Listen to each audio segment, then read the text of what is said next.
What's going on, gamers? This is DBMgamer, and today I want to talk about the Black Garden and the mysteries that revolve around this area.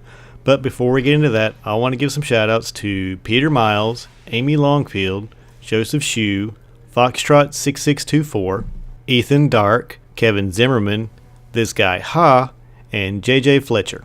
Now, the first ever mention of the Black Garden within Destiny was actually not from the Exo Stranger. It actually came from Lakshima 2. Now, one of her sayings was, "A trillion timelines and all at war, like 1,000 red flowers growing in a black garden." This is a pretty good tie-in to the theme of the future war cult and the Vex having the power to travel through time. The Warlock Pujari of the Pujari position went to some links to try to figure out what was going on in there. These are his words. "I am Pujari. These are the visions I have had of the Black Garden. The traveler moved across the face of the iron world. It opened up the earth and stitched shut the sky. It made life possible. In these things there is always symmetry. Do you understand? This is not the beginning, but it is the reason.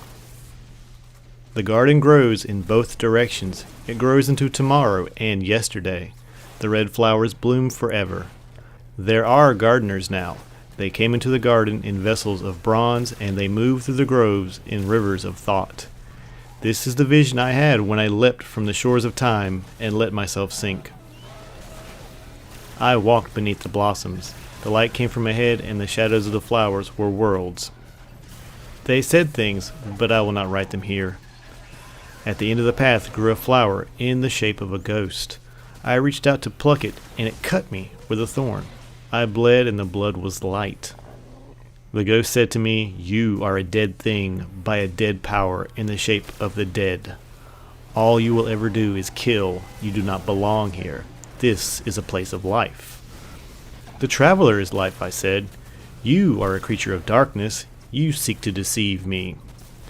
But as I looked behind me in the long slope where the blossoms tumbled in the warm wind, and the great trees wept sap like blood or wine, and I felt doubt. When my ghost raised me from the sea, there was a thorn cut in my left hand, and it has not healed since." Now let's break this down. Pujari says the traveler moved across Mars, which is referred to as an iron world. Mars' red color comes from all of the iron oxide in the atmosphere. The traveler then began to terramorph the geological structures and created a new atmosphere that could support life. Now you can even see this in the very beginning of Destiny. However, he's careful to point out this is not the beginning, but it is the reason. The traveler did not create the garden, but its actions may have allowed the garden to come into existence, because in these things there is always symmetry.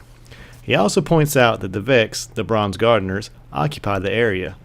While on Venus at the shores of time, he drowns himself to let his conscience try to get some more information. This is actually a known warlock practice of being a Thanatonaut, trying to get more information while the conscience is in a state of death. Now he has some strange visions and has a short conversation with what looks like a ghost. He believes the ghost is a vision trying to deceive him into thinking Guardians are evil, but the experience leaves him with doubt. On Venus, Pujari's ghost brings him back to life, but the incident left a mark on him both physically and I would bet mentally too.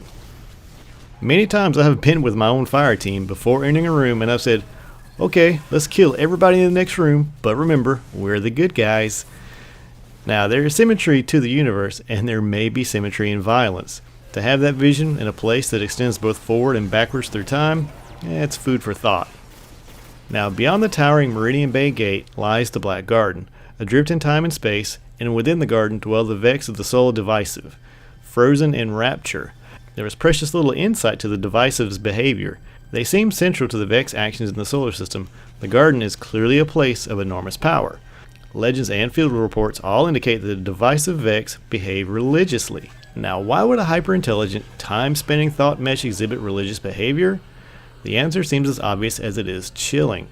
The Vex found worship and devotion more effective than any other behavior. They would adopt worship. Whatever the Vex found or made in the garden, it transcends even their power. Now, you're told that the Black Garden is an actual place and not just some legend by the Exo Stranger on your quest. And the Queen of the Reef gives you information so you can gain access to the garden. But why was the Queen so helpful? She has no issue with the Vex, and helping Guardians seems pretty low on her things to do list. Well, it turns out she had an interest as what lies within the garden. The Queen has a network of small black spy drones covered in sensors that resemble feathers. They're called crows. The crows were ordered to mine the garden gate and follow anyone who passed through. And guess who that was? Yeah, that's right, it was you. She wanted information and you unknowingly got it for her. The crow reported back that the Heart of Darkness had grown stronger, the Vex transformation had begun, and that the soul progeny were stirring. The Queen had an interest in the Shard of the Darkness that had laid within the garden, the same one that you destroyed. The speaker had said at last the heart of the garden had been destroyed, its stranglehold on the Traveler released. Our light brightens, but the power of the Vex is not broken. Look into the Vault, Guardian, for it is said to hold the power the progeny were meant to bring forth. Now, if you watch my story of Kabar and the Mythoclast, you're starting to get a good picture of what the Vex plan was. They were going to use what they learned to do in the Vault and use the Black Garden to disperse it. The interesting part about this is that the Vex needed the heart to activate the progeny. So for this plan to work, the Vex needed the Darkness Shard. So once you have destroyed the soul progeny, destroyed the heart, and beaten the Vault of Glass, you have thoroughly set back the plans of the Vex. Lord Shax of the Crucible had a good idea.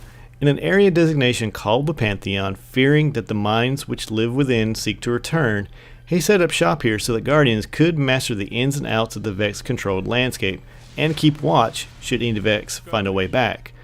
This is an idea that paid off, because the Vex returned.